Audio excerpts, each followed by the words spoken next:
You don't really notice a small sound at first.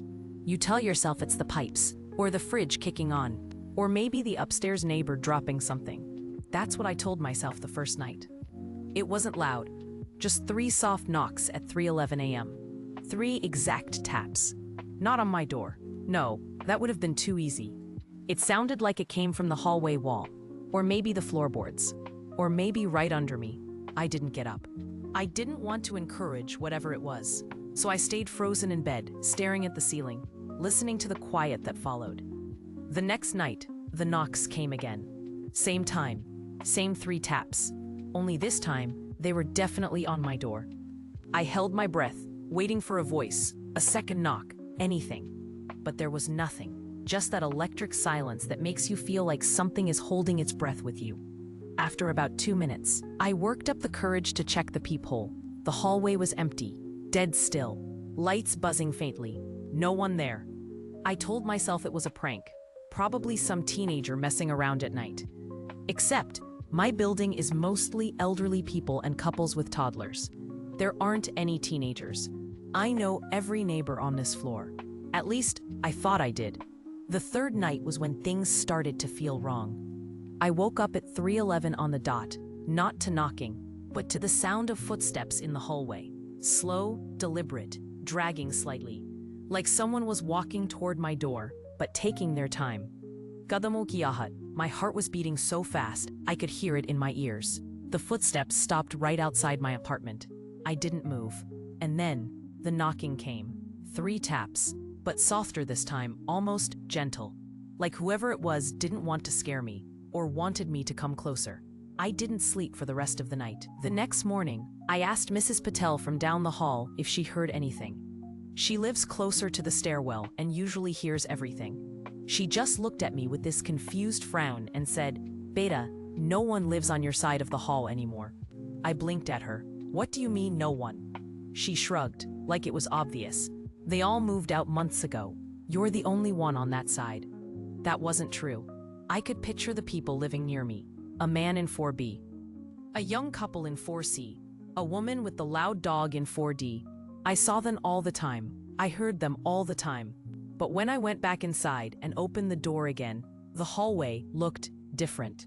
Like the paint had chipped more than I remembered. Like the doors hadn't been touched in months. When I walked up to 4C, the nameplate was gone. The peephole was taped over. No sound inside. No lights under the door. I knocked softly. "Hello, it's me from 4A. Just checking if everything's okay?" No answer. I knocked again, and that's when I heard it. A faint whisper from the other side of the door. A single word, almost too soft to understand. "Go." Just that. Go. I backed up immediately. That night, the knocking didn't wait until 3:11. It started at 12:42 a.m. I counted the minutes because I didn't know what else to do. 3 knocks. I didn't look this time. I just lay there, covers pulled to my chin, every muscle locked.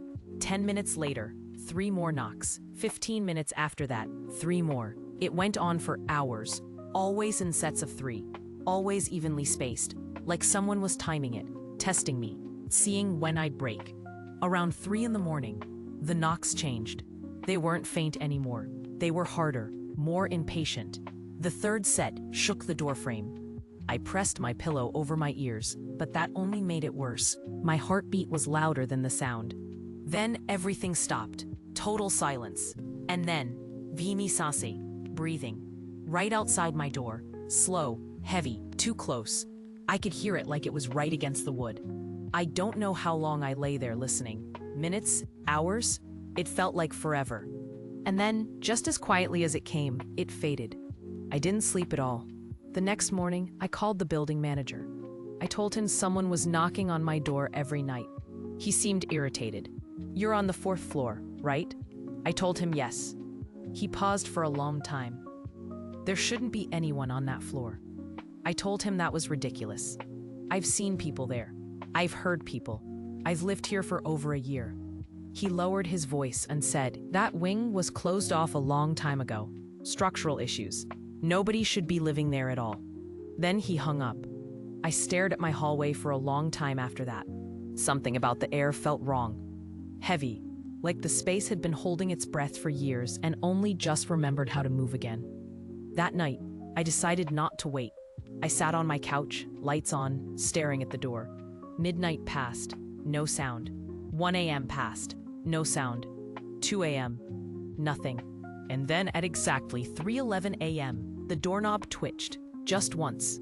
Then again. Then it slowly began to turn. I jumped up and pressed my back against the opposite wall. "Who's there?" I shouted. No answer. The knob twisted all the way to the side, held there, then slowly released.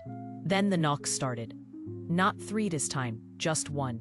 A single, loud, echoing knock that shook the whole apartment. I couldn't take it anymore. I grabbed my phone, ran to the peephole, and looked. The hallway was empty, except there was something taped to my door. A small white piece of paper. Written in shaky handwriting were 2 words. "Stop looking." I ripped it down, heart pounding. I swung my door open and stepped into the hallway. "Who are you?" I yelled. My voice echoed down the empty corridor. The flickering lights buzzed overhead. Nobody answered. Nobody appeared. But when I turned to go back inside, something made me stop. My door was different. There were deep scratch marks around the frame. Fresh ones, like someone had been clawing at it, trying to get in. I lost everything, deadbolt, chain, even shoved a chair under the handle. I was done. I was packing my bags in the morning and leaving. I didn't care if I lost my deposit or broke my lease. I didn't care where I ended up. I just knew I wasn't staying. But I didn't make it to morning. At 5:26 a.m., just when I was finally starting to doze off, I heard whispering, right outside the door. Not one voice, multiple, soft overlapping whispers, like a group of people crowding around the entrance. I froze. The whispering grew louder, closer, like they were leaning right against the wood, speaking directly into it. I stepped closer, trying to make out a word, a phrase, anything. That's when the entire door shook violently. Not a knock, a full impact, like something heavy had slammed into it. The chair flew back. The chain strained so hard I thought it would snap. And then, silence. Slowly, I stepped forward and looked through the peephole.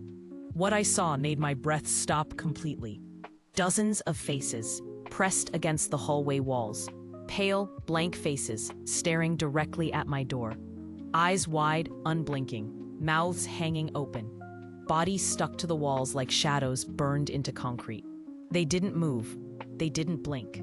They were just watching. And at the center of them, closest to my door, was a man I didn't recognize. His face inches from the peephole, his head tilted, his lips barely moving as he whispered, "We told you, stop looking." I stumbled back so fast I fell. By the time I got up and checked again, the hallway was empty, completely empty. And that's why I'm writing this from a hotel room miles away from that building. I didn't go back for my things. I didn't tell anyone. I didn't even lock the door behind me. But every night since I left, at exactly 3:11 a.m., no matter where I am, I hear 3 soft knocks. On the wall, right behind my bed.